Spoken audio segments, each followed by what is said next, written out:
you're going viral this time. Let's figure it out.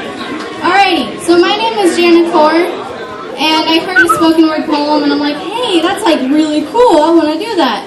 So I wrote my first spoken word poem, and it went, and then my second one went a little bit better, and I just want to thank God for giving me the ability to be able to stand up here and do this.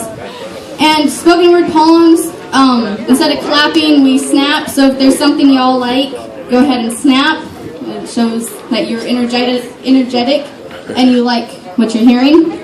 So go ahead, feel free to make noise, snap, do whatever. Let's have some fun with this.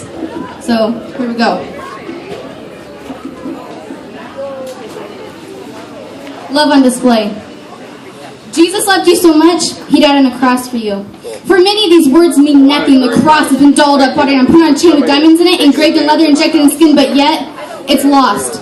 The cross.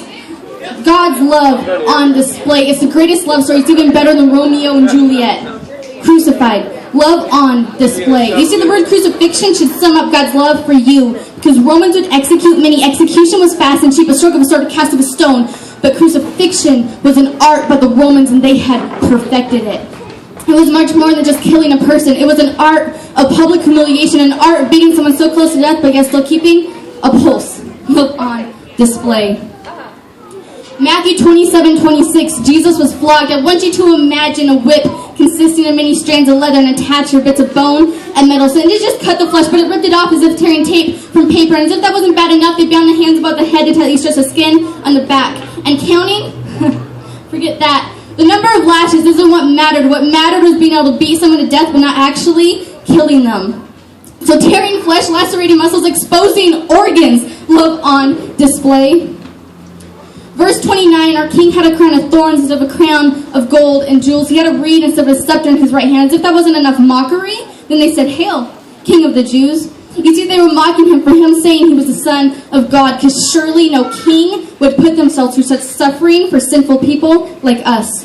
Love on display. Verse 30, they took the reed and they struck him on the head and they spat on him. I want you to imagine being struck across the head with bamboo. Love on display. So after he was whipped, lashed, mocked, and beaten, he carries his cross, the horizontal beam weighing about 150, and just imagine, from the flogging, vertebrae showing, muscle tearing, blood pouring, love on display. Hanging for 6 hours, he took our sin as if he did them. He took the punishment we should have had, and he gave his life and rose again. Hear me. No pulse, no breath, no thought. I mean dead. 3 days later, heart beating, lungs moving, thoughts forming. He came back to life.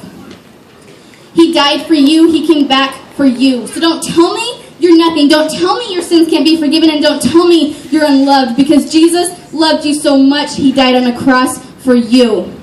God put his love on display. We can keep ignoring it or accept the fact you're loved, free, and a child of the risen King. Love on display. Yeah.